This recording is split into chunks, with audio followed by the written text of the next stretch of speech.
அனைவருக்கும் என் இனிய காலை வணக்கம். இன்றைய நாள் குருவின் அருளாலும் அம்மையப்பன் திருவருளாலும் இந்நாள் உங்களுக்கு இனிதான நாளாக அமையட்டும். ஓம் குரு பிரம்மா குரு விஷ்ணு குரு தேவோ மகேஸ்வரஹ குரு சாட்சாத் பரபிரம்மம் தஸ்மை ஸ்ரீ குரவே நமஹ.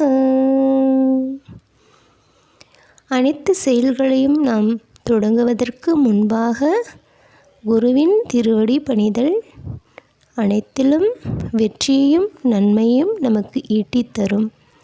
சிவாய நம. திருச்சிற்றம்பலம். கீர்த்தி திரு அகவல். இதில் 16வது பாடலை விளக்கத்துடன் பார்ப்போம். படிம பாதம் வைத்த அப்பரிசும் ஏகம்பத்தின் இயல்பாயிருந்து பாகம் பெண்ணோடு ஆயின பரிசும் திருவாஞ்சியத்தில் சீர்பெற இருந்து மறுவார் குழலியோடு மகிழ்ந்த அவ்வண்ணமும். இறைவன் தமது அடியார்களின் வேண்டுகோளுக்கு இணங்க திருவடியை தன் தலைமேல் வைத்த அத்தன்மையை குறிப்பதாகவும், ஏகம் என்றால் நம் காஞ்சி மாநகரம் அதனையே குறிப்பாக உணர்த்துகின்றது. ஏகம்பத்தில் ஏகாம்பரேஸ்வரராக காஞ்சி மாநகரில் இறைவன் ஏகாம்பரேஸ்வரராக வீற்றிருந்த அத்தன்மை மாமரத்தின் அடியில் சுயம்பு மூர்த்தியாக. அது எத்தன்மை என்றால், ஒருமுறை கைலாசத்தில் அன்னை உமாதேவியார் இறைவனின் கண்களை மூட, அப்பொழுது அந்த ஓர்கணம் உலகமே இருளாய் போனது.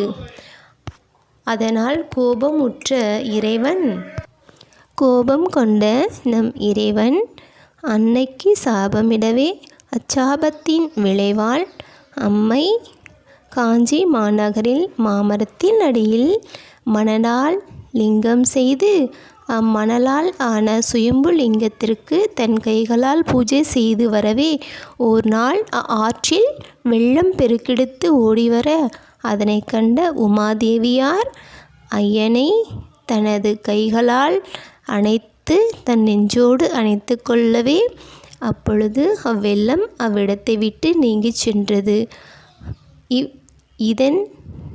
இந்த நிகழ்விற்கு அப்புறம் இறைவன் காட்சியளித்து அம்மைக்கு தன் உடலில் சரிபாதியாக இடம் தந்து சுயம்பு மூர்த்தியாக அம்மணம் பொருந்திய கூந்தலை உடைய அழகு பொருந்திய தன் அம்மை உமாதேவியரோடு அங்கு ஏகாம்பரேஸ்வரராக அடியார்களுக்கு காட்சியளித்து வருகின்றார் என்பதும், இன்றளவும் அவ்வண்ணமே பூஜை நடைபெற்று வருவதும் நாம் அறிந்த ஓர் உண்மையாகும். வரலாற்றின் மூலமாக நமக்கு உணர்த்தும் ஓர் செய்தியாகவும் இச்செய்தி அமைகின்றது.